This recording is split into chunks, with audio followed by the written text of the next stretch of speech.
Thank you, Maria. So I'm going to give this little spiel for about 30 minutes.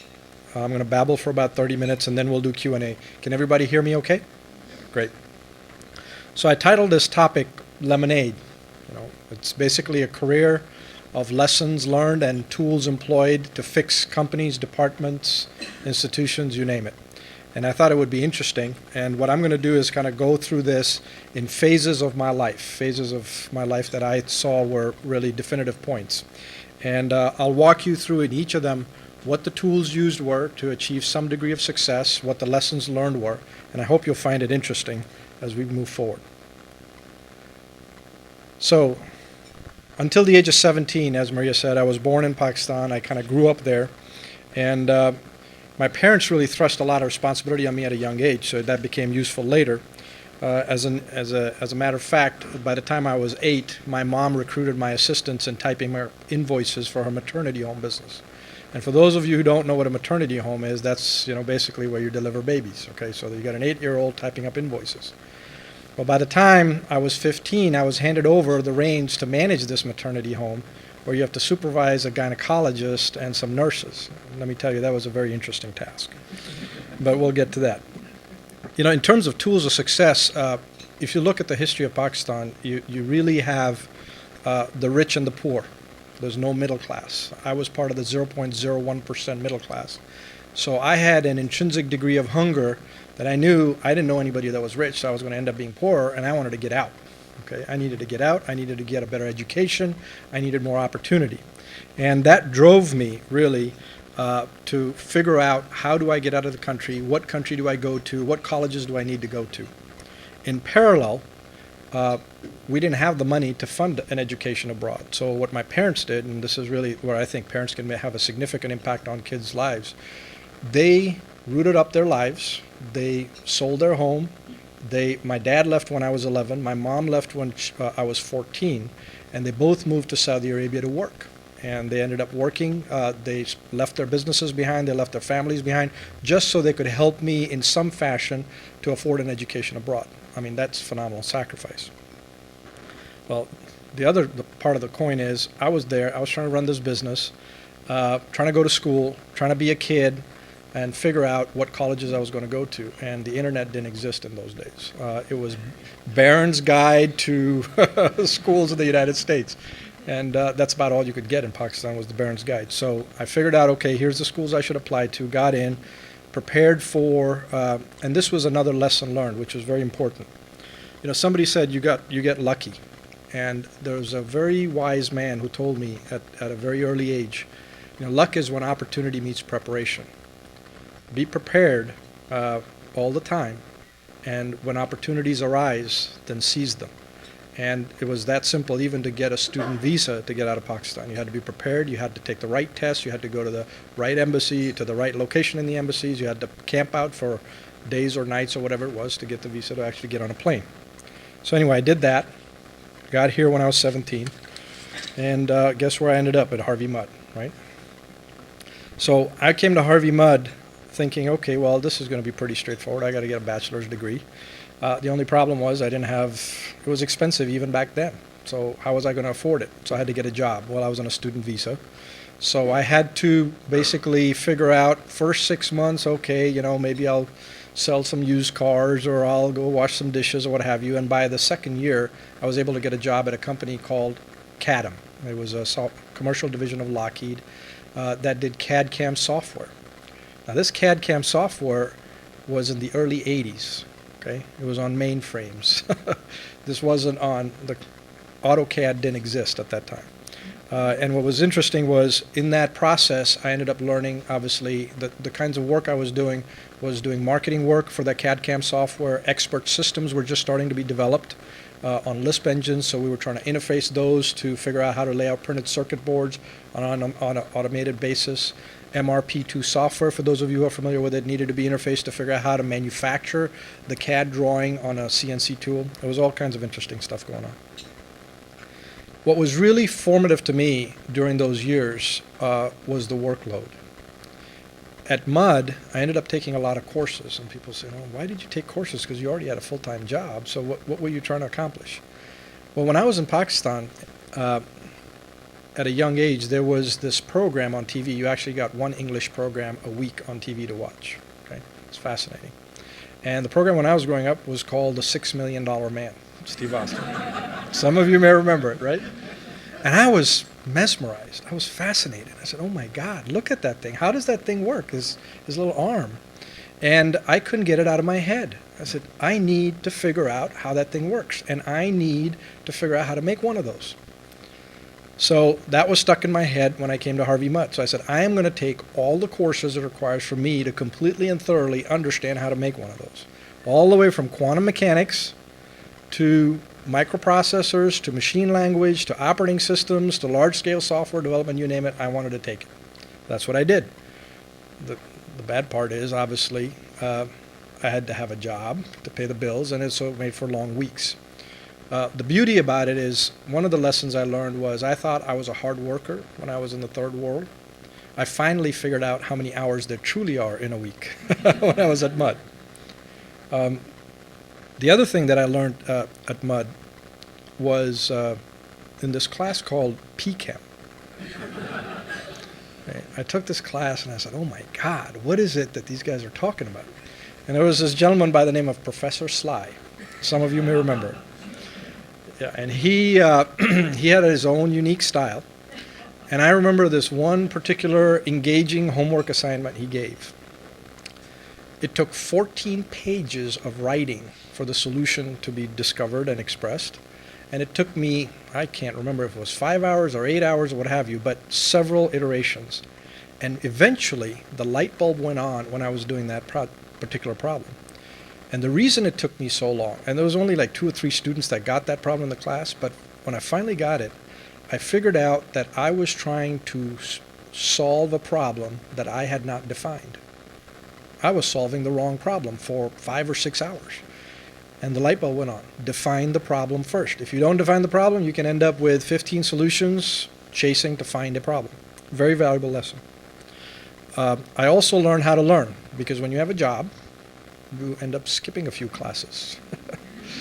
You end up skipping a few classes, your grades can suffer if you're not careful. So you have to figure out, okay, how do you learn when you're not going to class? Also, when you have this job and it's in a reasonably new field like CAD/CAM software, SQL databases were state-of-the-art in those days. Okay, nobody understood what a relational database structure was. And so guess how I learned? Well, IBM had just come out with this product, and IBM's thing was, here's the manual. We'll teach you, but you'll have to pay us. Well, I'm a kid. I don't have any money. So I took the manuals home, stack of manuals about 3 feet thick on Friday night, brought them to college, went to Burbank, picked them up, came back here, read them. Monday morning, I was the expert in the company. That's how you learn. You read it, you figure it out, and you move on. Very valuable lesson in industry is being resourceful. And the last thing, really what was important also as we were doing these projects in CAD/CAM software on printed circuit board layouts or design of 3-dimensional piping in industrial installations, what was fascinating to me was the value added by the people that had done manufacturing in the field. How much value their insight of what they had done in the field added to the design software because of the tools and the capabilities that were added. So that to me was important, is product design isn't just about product design. Product design is about the ability to design a product that's manufacturable, that you can make for the right price with the right capability. So I finished up Harvey Mudd, ended up getting a job at a company called Arthur Andersen in those days, Andersen Consulting, some of you may know by now. And the reason I took that job is when I finished the master's program here, I wanted to figure out what industry. I had really not figured out what industry I wanted to specialize in, so I wanted to work across a variety of industries. And Andersen gave me that opportunity to do that. And I also wanted to be part of a manufacturing or operations-oriented focus. And Andersen Consulting was looking to set up a manufacturing practice in Southern California, so I joined them, helped them build that practice. And over the course of about 5 years, I ended up on 4 engagements that were about a year and a quarter in duration. First one was for GTE out in Westlake Village. They had billing system problems, so we had to go and fix them. They were losing phones. They didn't know where the phones were going. It turns out the phones were there all along. It was just that they weren't charging the customers for the phones. Went to work for Sears for a year in Chicago to redo their distribution network. Went to work for Morton Thiokol for a year in the middle of Utah after the Challenger incident to help them streamline and improve their manufacturing processes to prevent incidents and improve the quality and capability. And then ended up at a semiconductor device maker, International Rectifier in Southern California, who was based out of El Segundo, and they wanted to improve their manufacturing processes as well. The theme through all of my assignments was simplifying processes. This was before the re-engineering word became a buzzword. And it was all about reducing the number of process steps so the costs could be reduced and the opportunities for errors could be minimized, thereby improving the quality. It was a very valuable lesson. What was very instrumental in the engagements was actually the ability to listen to the customer and understand their problem. Most of the times, when you talk to a customer or a client, they'll tell you what solution they want. They want that solution because they've seen it, they understand it, they think they know that's the answer. But 9 times out of 10, they haven't considered more than one solution. So what you want to do is you want to dig and dig and dig until you truly understand the problem, tying it back to the earlier lesson of define the problem first and then present them with 2 or 3 alternatives. And it's amazing how the conversation changes. It's a very fascinating concept. Process simplification, again, always simplify the process.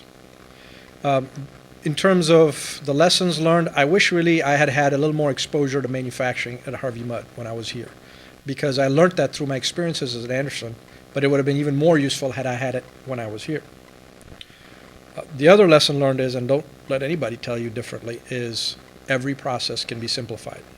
It has been documented through study after study after study that every process, that most processes have 80% non-value added work.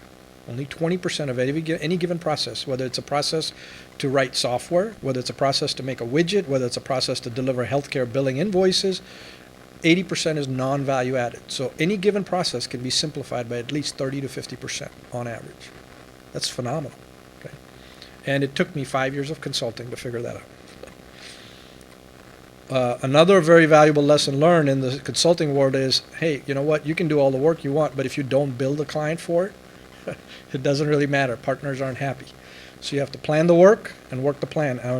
That's now rule number 2 at my household with my kids. Hey, plan the work and work the plan. Another interesting lesson I learned when I was at Anderson was, the client calls you in to solve this. They have this urgent burning issue over here. And you come in as this grandiose client, or as this grandiose consultant, and you want to talk about this big project you're going to sell them because it's going to be millions of dollars of revenue. And you're talking about these really abstract concepts and things you want to implement. But they may not want it. Their house is on fire. You're talking about trimming the roses. Okay? They want food on the table, and you're talking about taking a nice shower and going to shop in Rodeo Drive. They don't want to hear. So it's very important that those 2 things are always connected. And once you connect those dots, you can actually apply the resources of the consulting firm to the specific project or the fire that's burning out of control and actually provide a lot of value, and that has a double win. So after Anderson Consulting, really, I was a little tired of moving around. I wanted to settle down. I had just gotten engaged. And International Rectifier, where we were doing this project, had a few issues in their latest high-tech, state-of-the-art manufacturing facility. So they offered me a job in Temecula, California, so I took it. And International Rectifier, basically what they do is they manufacture power semiconductor chips. And for those of you who may not be familiar with it, if you pop open your laptop or cell phone or what have you, you will see obviously there's some sort of a processor chip in there, there's some sort of memory chip surrounding it, and then you'll have power management chips, because if you plug something into the wall, it can't use the electricity out of the wall. If you plug a battery into it, it can't use the electricity directly out of the battery. You have to have power management devices managing that power for you. So that's what International Rectifier does, is makes power management devices. And those devices are in a variety of applications, all the way in automotive applications, things like anti-lock braking systems, airbag deployment, power steering, brake-by-wire. They're also in a variety of energy-saving products, things like variable frequency drives in washing machines or refrigerators, obviously in laptops and cell phones. They're also in space applications where you need radiation-hardened versions of those commercial devices. So I ended up joining International Rectifier as their head of manufacturing for their facility down in Temecula, where they had a lot of issues going on. So when I joined, I was the head of manufacturing, and what I found out was that obviously they had been founded in 1947. I joined in 1992. They had spent 45 years getting to a couple of $100 million in revenue. They had spent a lot of money in the prior year on increasing capacity, but the output from the factory had only increased by 2%. Okay. The banks were crawling down their throats. They needed something to be fixed. So I had come in to help fix it. Over the course of about 5 years, we were able to take revenues from about a $200 million base to about $1 billion per year. We improved the return on assets, which is a key metric for any manufacturing company, from basically the low single digits to about 30%. And the market cap of the company, which is the value as measured by the stock market, went from roughly around $150 million to a little over $2 billion. So that was pretty good over that period of time. So the question is, well, how is that done? What were the tools that were instrumental in achieving that by the people that worked there? I was talking to Jay about this earlier. One very important tool, and some people agree with it, some people think it's contentious. I call it, it's immersion. You have to immerse yourself in the job, not only the job you have, but the job's probably a couple of levels below you, to understand 70% probably of things that are below you, so that you understand what's going on, what is the scope of work, but also so that you cannot get BS'd when the guy below you wants approval for something, right? He wants to spend more money. Well, are you going to approve it? Or are you not going to approve it? And how do you know that it's a legitimate request? The other important part is, in the semiconductor industry, there's a new generation of products every 18 months. Every 18 months something new comes out. Well, so you need to improve. You need to improve the technology of the products, the cost of the products, the capability of the products. And that means there's continuous improvement. So it has to be better every day. It can't be the same as it was yesterday. How do you impart that to an organization? Well, you can tell people, or you can hire people and delegate it, but if the margin for error is very small, you really have to teach it. And you have to teach it through involved leadership. You have to get down and sit with people, hold their hands, and show them. For example, at International Rectifier, we had relayed out factory floors to improve productivity and throughput.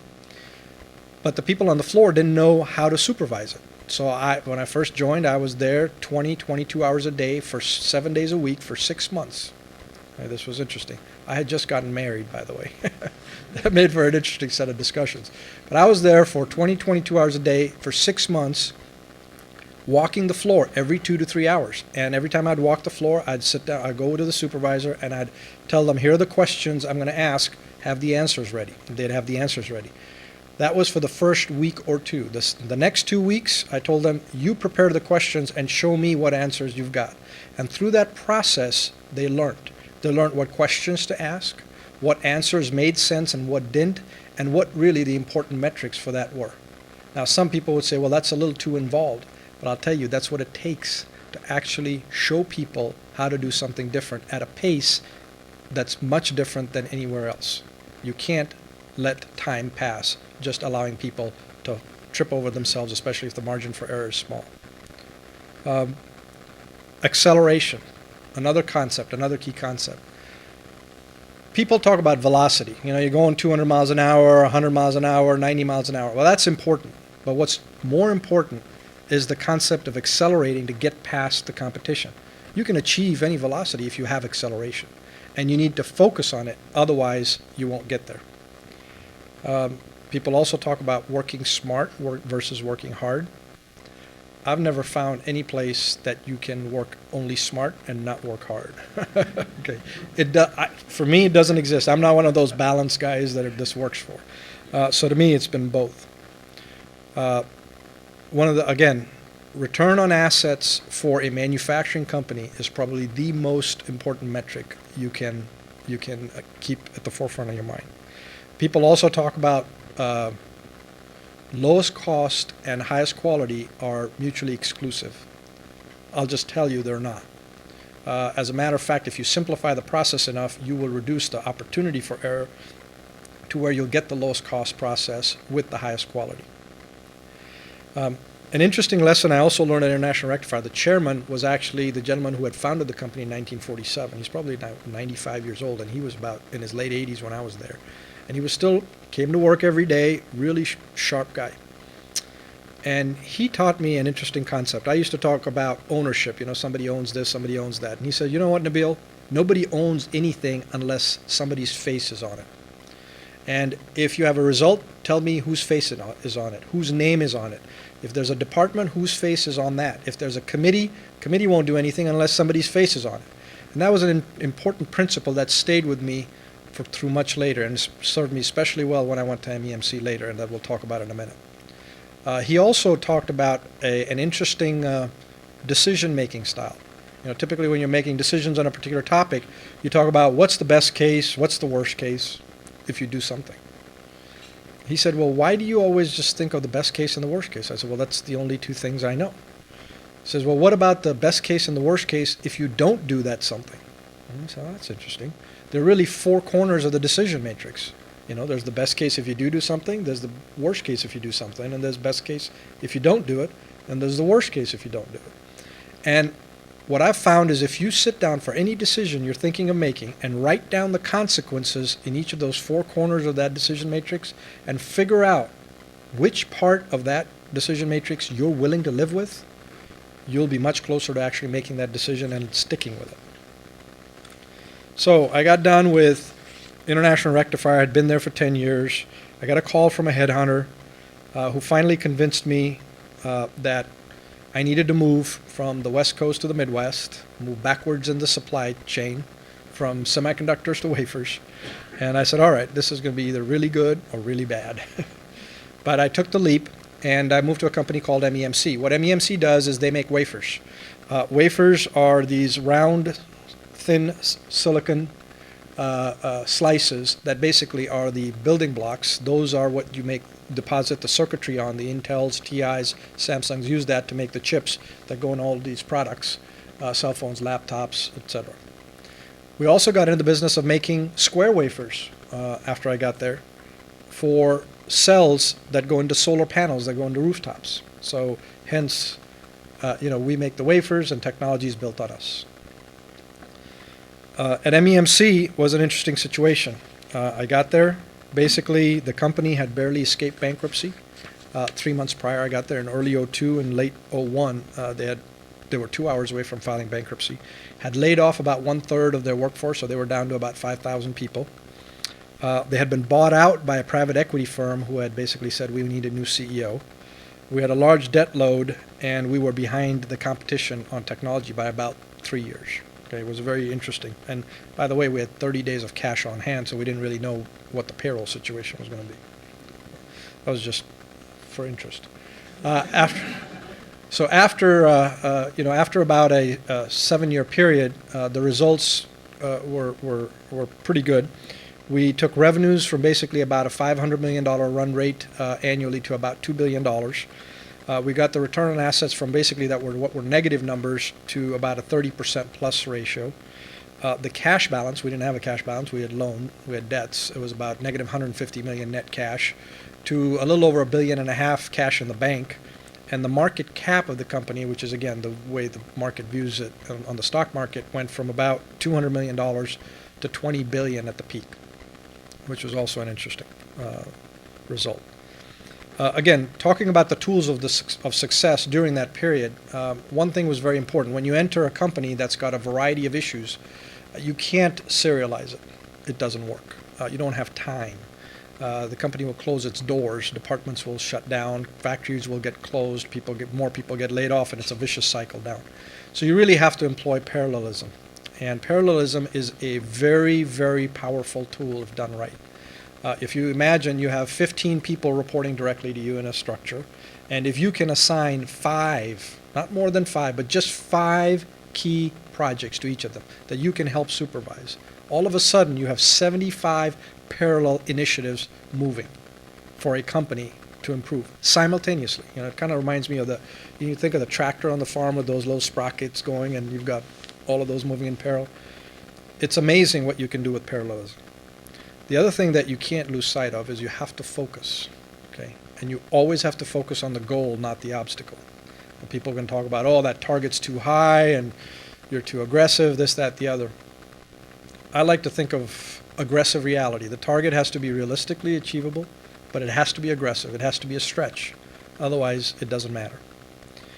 A lot of times in a company like MEMC that had been founded in 1959, had been around for 40 plus years and had lost a lot of market share. It's always about, well, it's always been done that way. Well, that can't be done. Oh, that costs too much.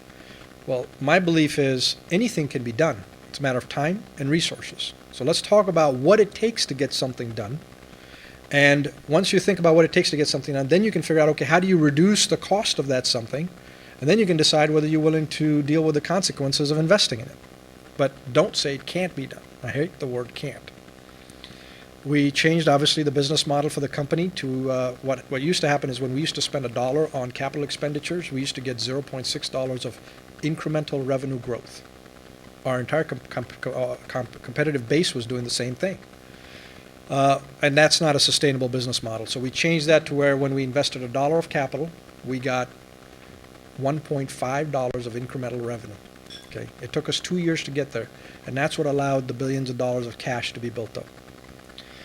The other thing that was important, obviously, is you can sacrifice profits to buy market share. You can sacrifice market share to be very profitable. But really, technology, profits, and market share need to be balanced, and they all need to move up and to the right as a similar trajectory. One of the very difficult lessons to learn at any public company is that you don't have one boss. You have 4 at a minimum, and they're not 4 individuals, they're 4 groups called constituents. There's suppliers, employees, shareholders, and customers, and they all need to be kept happy, and they all have diametrically opposed interests at some point. Customers want the right product for the lowest price at the right time. Shareholders want the maximum profit. Employees want a great place to work with the highest wages. Suppliers want a company that's always going to be in business and pay them the highest price. You got to balance it. It's a very interesting trick. And the last, and it was a little disconcerting, is how many managers in the U.S. don't really understand how to make things. And I'm talking about, when I say make things manufacturing-wise, I'm not just talking about manufacturing widgets or wafers or semiconductor devices, but just the process of making things, whether it's software, whether it's services, because in the end you have to make something to deliver it to sell it. So that was it, because I spent over a year looking for some people, and I had to end up going to the Philippines to hire, believe it or not. So I ended up at MEMC. I finished up there at the end of 2008. The market was sliding. I was only going to be there another year or two. And as the market was sliding, I decided, okay, this is time to retire. I've had a good run, and the new guy that comes on board can make the changes that are required in this period, because typically when you have a downturn, you make changes in a company, you close factories, you move them, etc.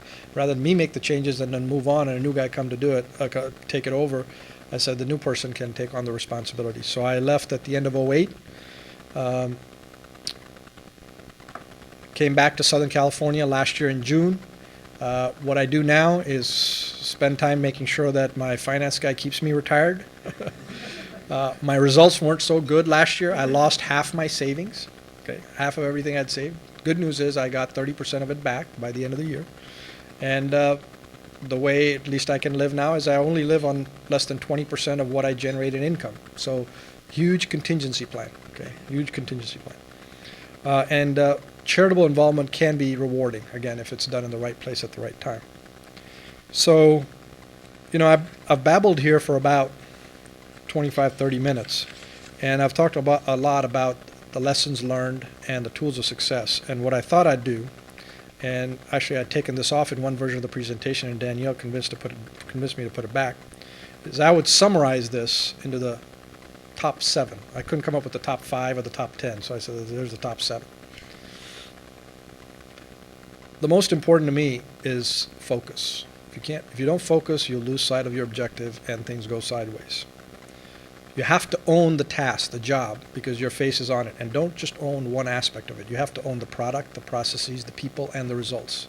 And of course, you can't confuse effort with results. A lot of people do. You hear it all the time. Oh, I told so-and-so to do this. Oh, I tried to do that. Doesn't matter. Nobody cares. Define the problem clearly, obviously. Now, what's interesting, this defining the problem thing, I tried it at home with my wife. She just wanted to talk about feelings. And I didn't get it. And we've had this debate for 17 years, and I've never won. So anyway, don't try that one at home. But make sure that you define the problem, right? The other interesting part is there's always at least 3 solutions to the problem. Most people say, well, here's the solution. Well, that may be your preferred solution, but there's at least a solution you have in mind, something that's completely opposite, and something in between. So if you present 3 or more solutions, the conversation changes. Obviously, talk about what does it take to do something rather than can't do it, because it changes the mindset from one of a victim to one of an enabler. Planning the work and working the plan, because in the end, life is mostly 90% execution, 10% perspiration or inspiration. Parallelism, again, you can get a lot of leverage to do a lot of improvement in parallel. And in my mind, it is more important than velocity. And the last one is actually for some of the leadership professors in this room, probably a pretty contentious issue. I keep talking about this involved leadership. Hold people's hands, get down on the floor with them, and show them how to do things, especially if the margin for error is small, if you don't have a lot of time. And if you're not careful, that can overlap into the area of micromanagement, and you don't want to do that. Okay? So it's just a very fine line you have to walk. Those are the summary of the lessons, and in conclusion, lemonade, again, luck is when opportunity meets preparation, and I would say, you just always got to be prepared to make it when the opportunities arise and you get lucky. All right? Thanks for the time, and I'll be happy to answer any questions.